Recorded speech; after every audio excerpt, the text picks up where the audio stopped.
So, good afternoon class. Today we will discuss about integrating media literacy in the curriculum.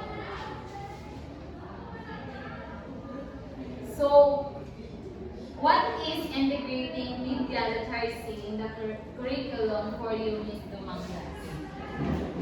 So for me, integrating media literacy in the curriculum is like assessing the like, for example, yung pag mo na lesson plan, di ba kaya kung gusto integrate naman taong mga media, like mag-use na ng mga apps, like Google, Scholars, mga other mga research. So ang pinaka-bottom line is, ibalik, it's not just about lagi kang teaching kids para kung silang dalang kang smart users.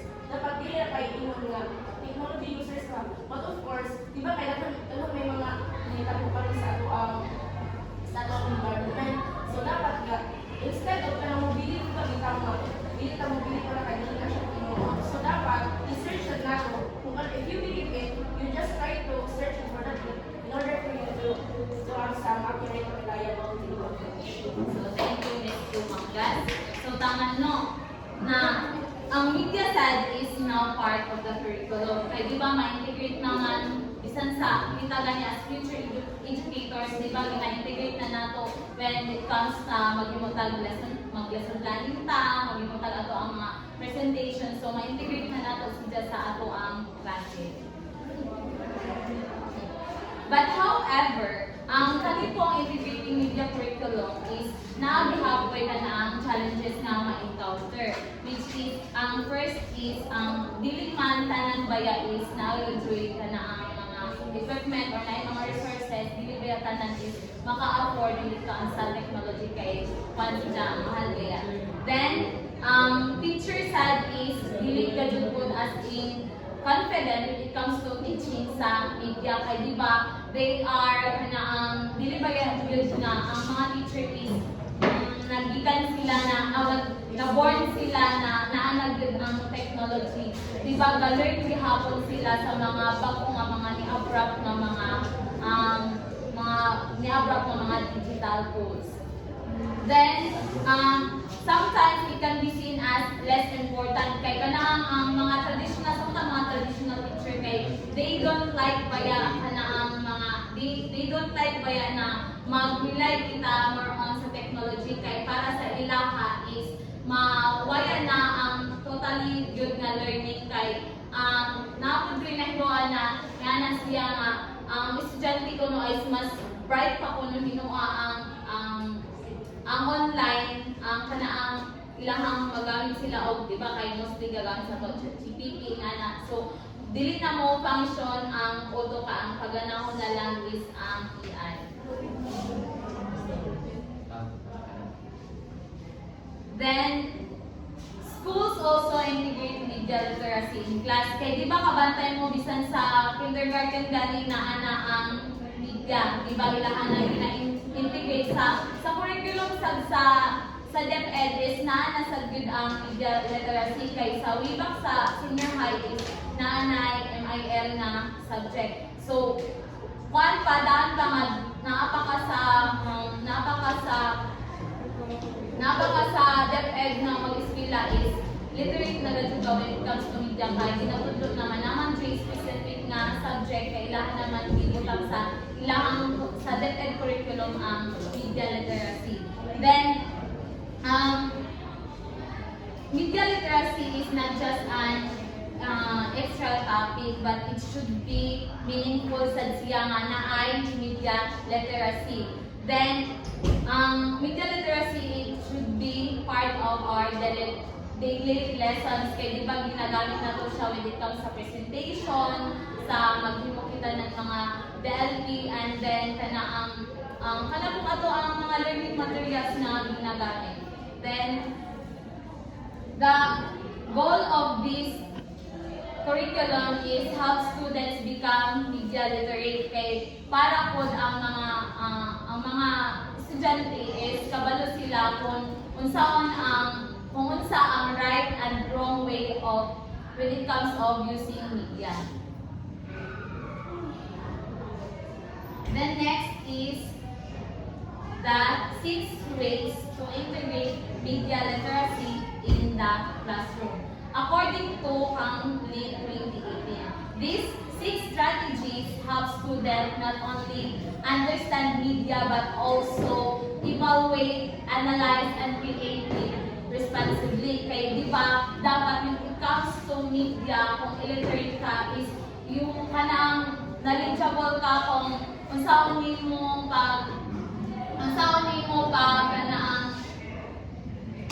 mo paggamit na dapat kanaang dili na pud too much ang imuhang gamit ana ba nga dapat na ako ka ay kuan sa imong kawali mo nga manage nimo. Then ang first ani is nga way is according to Lin 2018 ni siya na insight. First is teach students to evaluate media. So kani ang pagkasabot ani, ang example ani is kanang for example kanang teacher is kanang maghatag o kanang articles about kanang mga issues like kanang climate change. So kinahanglan ikaw as students is or as students tudloan nimo ang ikaw future teacher magtudlo ka sa imong students nga kung unsaon pag-evaluate sa media. For example, kanang mga unsaon pag-analyze like kanang kung kinsa ang nagsuwat or wrote it, then kanang what is unsay purpose ana nga media, then kanang naabay bias ana nga kuan kay not all sources baya nga makuha nato sa internet is reliable. Then ang student studies, mag-learn siya sa media depends on kanang makalearn ang student depending on creator, kung decide nag-create, at kung insightful ba to siya ng information or dili. Then, ang audience, siya makalearn siya kung saan pag-identify sa mga information na naay biases. Then, the next one is show students where to find digital resources and database.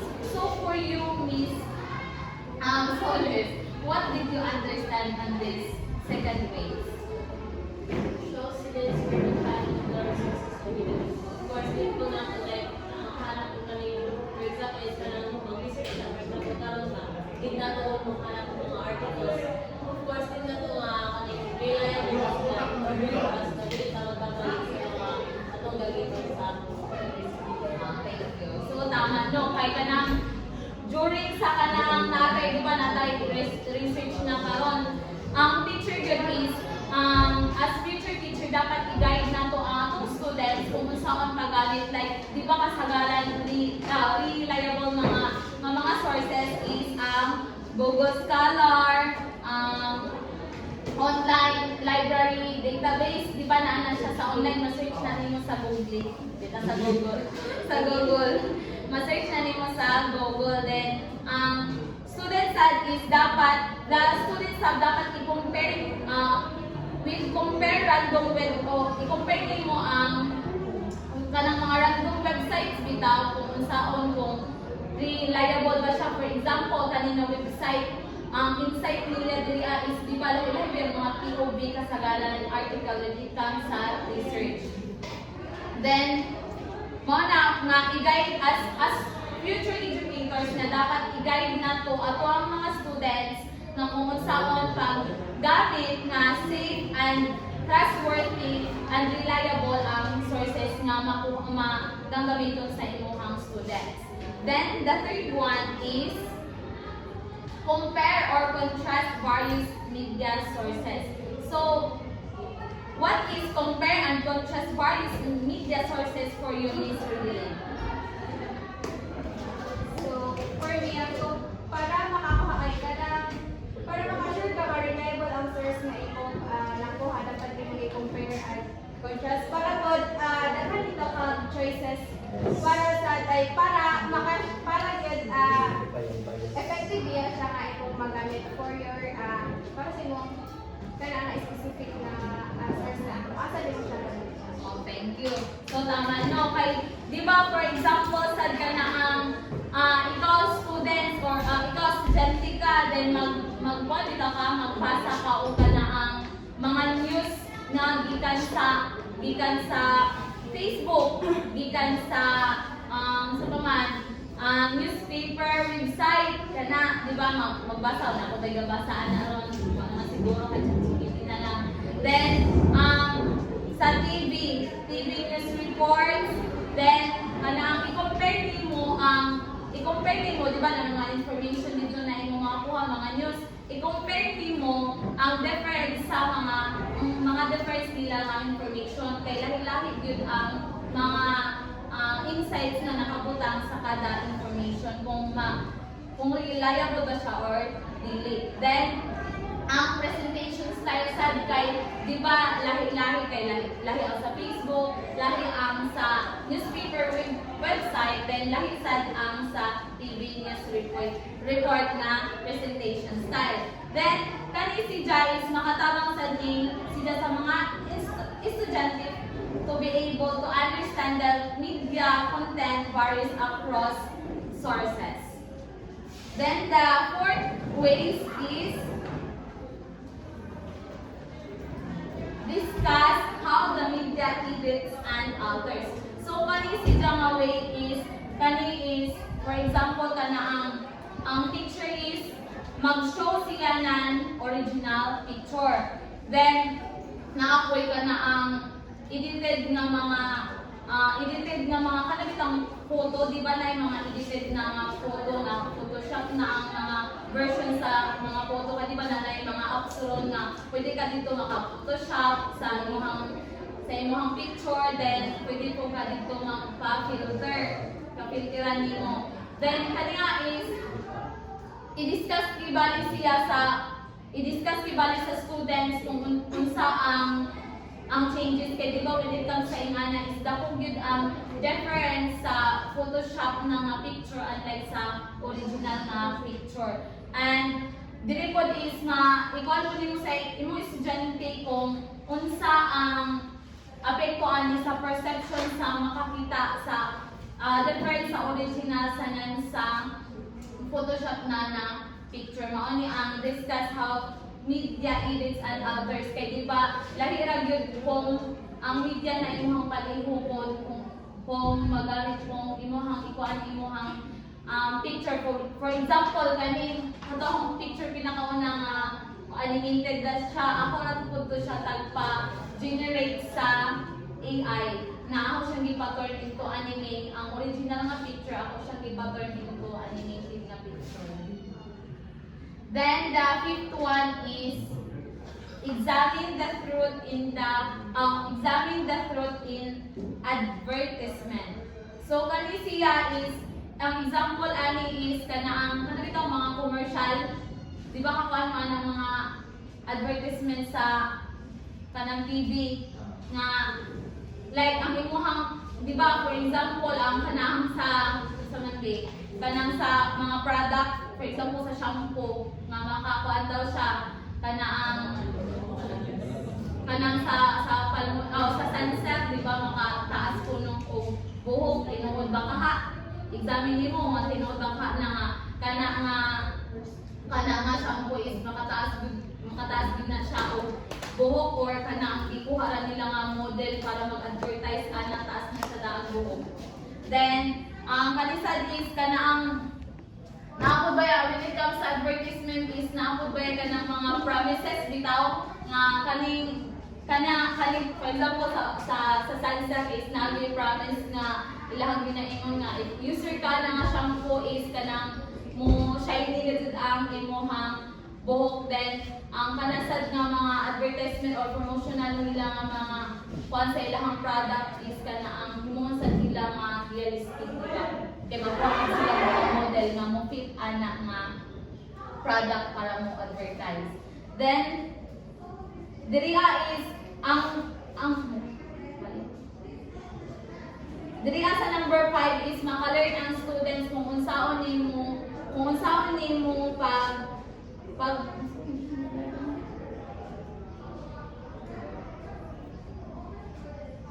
maka-learn ang student diri kung unsaon nimo pag kana ang di ba na i-persuade ba ya ka kang sa inganing mga kuan sa advertisement i-persuade ka nga mo gamit ana nga product. Then the sixth one is have students create media.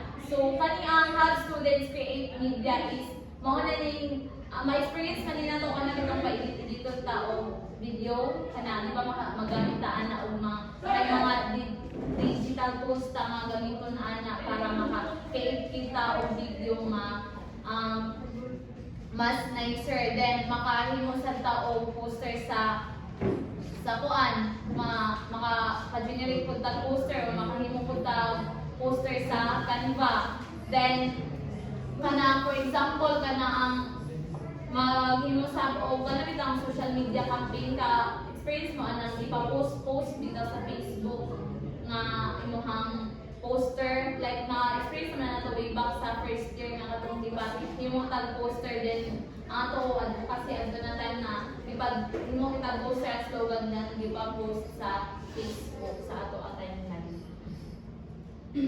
Then ang next is media skills. So what is media skills for you, Miss Yorka?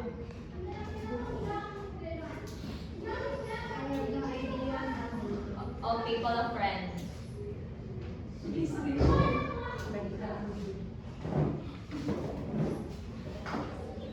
I believe media skills is that your capability or ability to use the different kinds of platforms, especially mostly na lang is like Canva, how you use the Canva, PowerPoint presentation, if you have that skill, maybe Excel,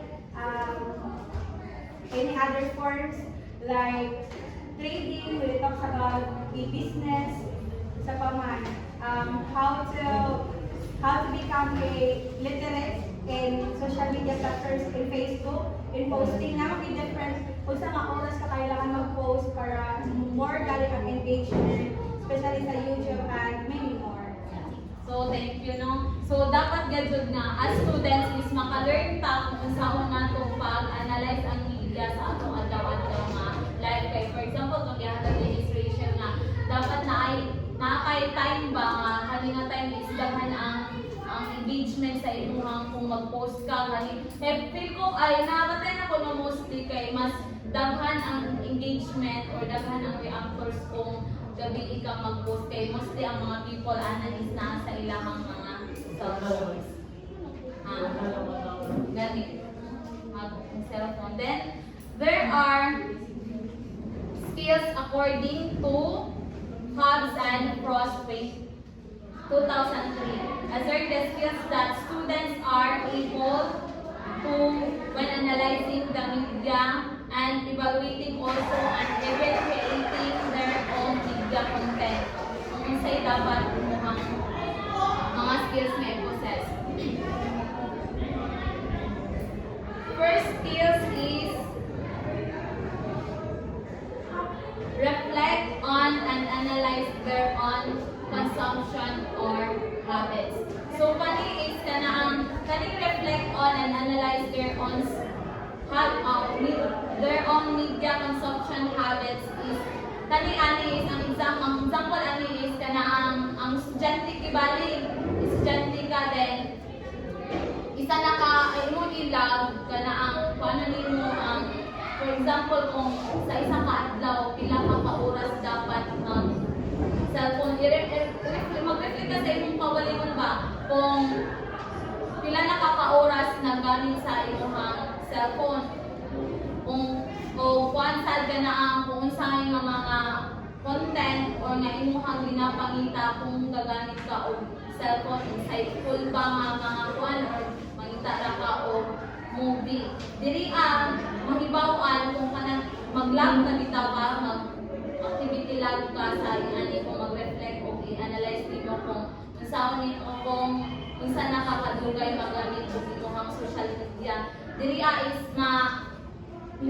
mas ma-aware ka kung unsa imong behavior when it comes to using social media.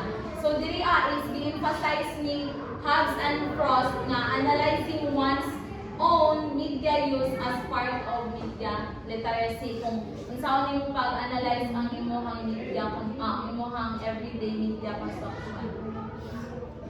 Then the second one is identify the author, purpose, and point of view of media. Is for example, kuha naman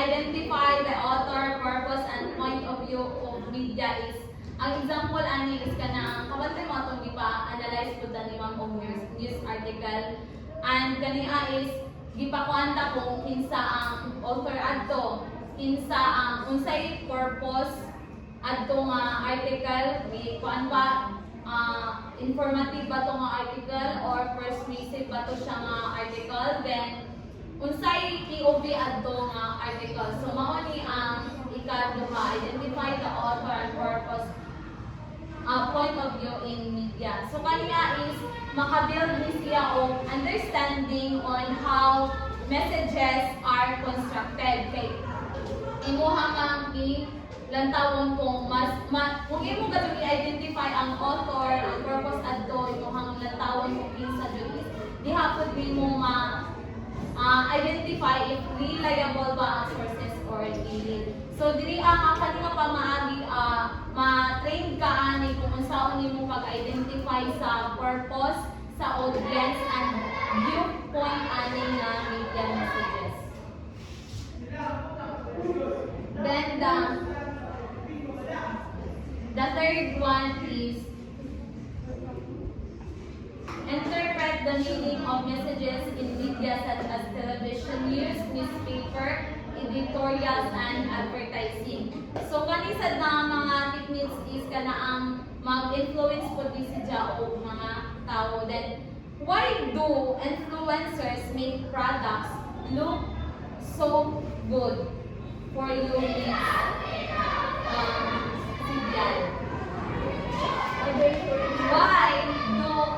Why do influencers make products look so good?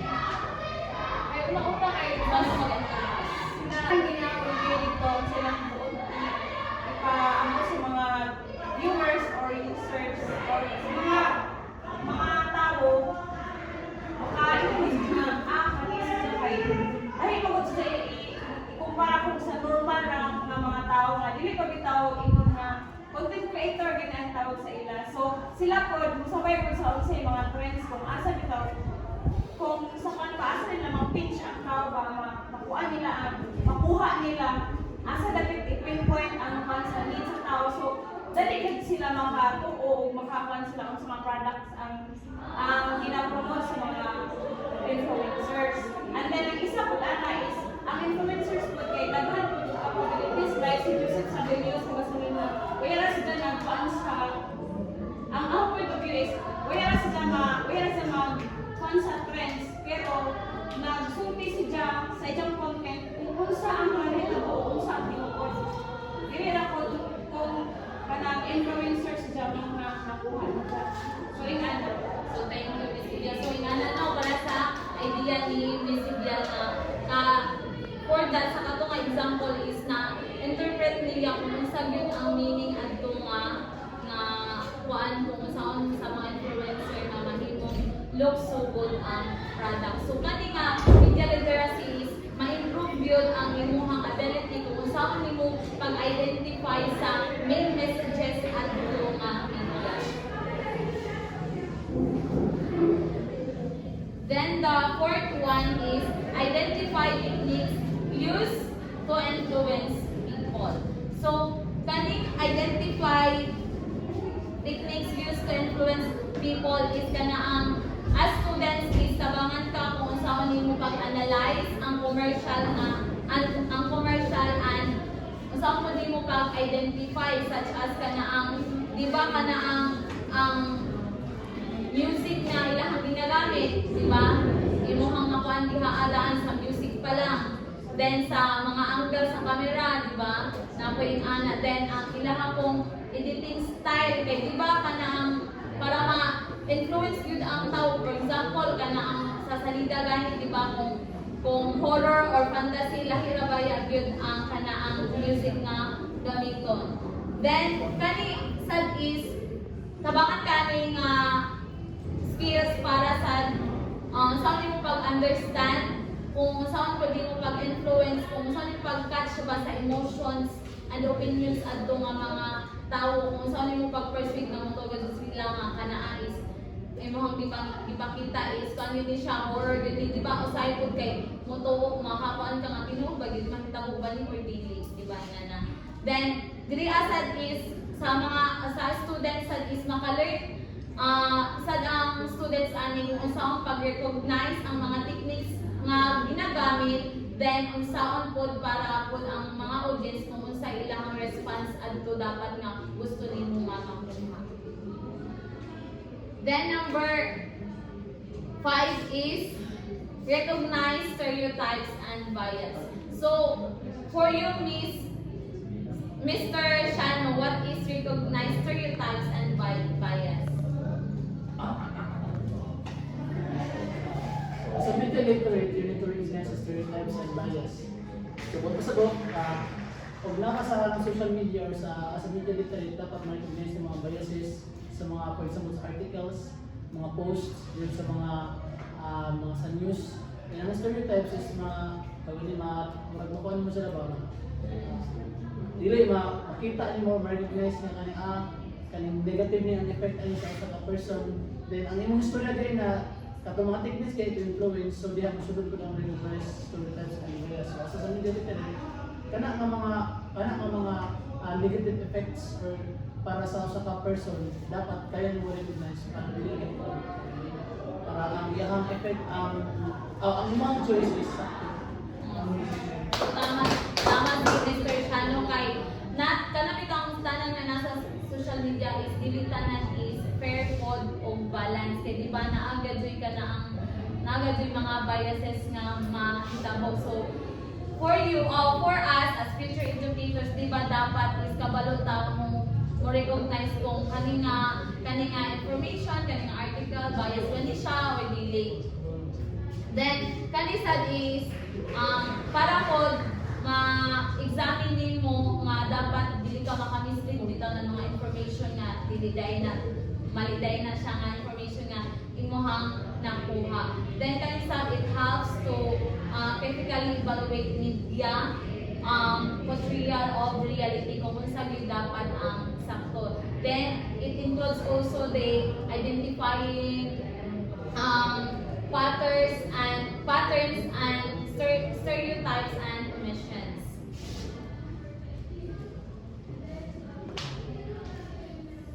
Number 6 is understand mo na ni ang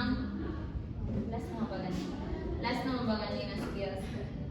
Under IDDI 7. Understand how money affects media content. So, di ba most of the content creators is mao ba yan kay kasabot na sila kung unsa gyud ang imong ma-income. Income so naagyud ka sa social media pero dili na magudtanan sad nga kung imong i-analyze di ba ang mga content creator is they're not just kuan sa ilang mga gibang content is dili pud tanan insightful dili gani ang kay di ba ang ilalakan kay para lang ang maka-income maka-file sila.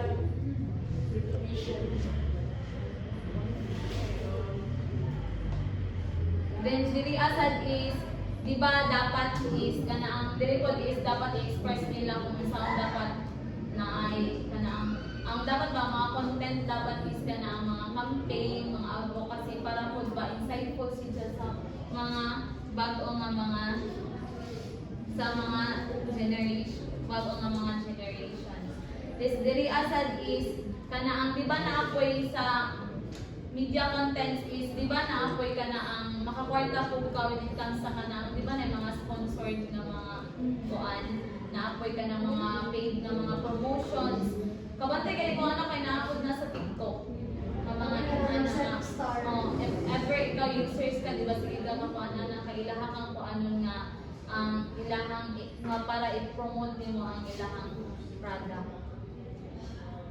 Kaya na-views kay what pays or na million. Ako ang borta. Then ang ika-7 is learn to use media tools and express ideas and opinions responsibly. So diri is if ever naakay ka na ang imong mga tools nga ginagamit for communication para pud maka-express ka sa imong kuan sa media is di ba gagamit ka og kana ang sa tawag ani mga digital poster nga imong i-post sa media, then naapoy ka na ang magmutag mga short videos kana magno. Then naasad ka ng social media nga mga campaign nga kabantay pud mo anang sa kanang ganing mga pageantry, di ba na po na ilahang mga campaign, mga advocacy as kana ang press na sa ako ang mangkod na nakabit sila sa Alegria na ginukod siya ng iya advocacy na ilang i-post sa social media. Diri is na ma-apply nimo kung saan nimo pag express ang imong mga idea sa social media. Wow. Oo, pwede. Kung nakikalabot, i-post sa social media niya na. Elak to kasi ibayo. Then, the next is approaches to teaching media literacy by Kellner and Scher 2017. So kani nga approach is it focuses on creativity kung unsaon nimo pagkuan sa imong media, kung illiterate ba ka paggamit ana sa imong. For example, kani ang number 1 is media arts education. So kani media arts education is focused on creativity, like kanang for example kanang ang students will create kanang ang estudyante pag himuon nimo si Janan short video or vlog, di ba? Isa na then ang estudyante na kung unsaon ni pag unsaon niya pagkuan sa iyang video pag-express, unsaon niya para mas mahimong nicer ang iyang video. Then next one is students create art and media. So mo na to pahimuon ka og video. Then kalisad na approach is maka-express kag ideas nimo through media. Kay for example, pag-alam ka sa environmental awareness, so daghanay mo abroad din sa imong mind kung unsaon nimo si Japag himo nga makahimo ka og vlog when it comes para sa environmental awareness. So kanisad is na approach is makatabang pud ni si Ja para ma-develop ang imong creative skills, and it allows also students to express ideas through media. Then the second one is media literacy movement. So kaning media literacy movement is this approach includes all types of media such as music, video, and internet. Kaning tulo is kadiba makakuan na ba yung kaani. Then it's also expands traditional literacy. Okay, ang traditional ng gadud nga literacy is not same as karon kay di ba as the days go by is ga evolve man gyud ang technology nga mas nagka-high tech na gyud ang ato ang kuan. Then diri asad is ang kani asad is approach is ang kaning media literacy movement is kaning approach is maka-expand sa ni si Ja sa literacy to include multiple forms of media such as kanang mga popular bitaw nga mga culture para present mo siya sa tanan kung sa gyud ang mga diverse culture nga naa sa ato ang society. Then ang next is last na ni si Ja last approach na ni critical media literacy. So kania is ang critical media literacy is kani ang analyze issues like gender, race, social class ni siya. Then it also understand kaning critical media, understand media influence in society. For example is kani ang Ang example ani is ang estudyante mag-analyze kung unsa ang women or certain groups bitaw kung unsa ang pag-portray sa advertisement when it comes sa stereotyping, sa gender roles and social issues nga naa sa ato ang community. Then this approach also focuses on analyzing power, representation and social issues in media. Kay di ba kung kuan ni kung di ba daghan nga mga social issues sa ato diri, so para pod mahibaw-an sa tanan. Then critically analyze nato siya. Then all of those examples nga ko ang gihatag is it shows that media literacy is not just about using media but about understanding, analyzing and creating it responsibly. So that's all. Thank you.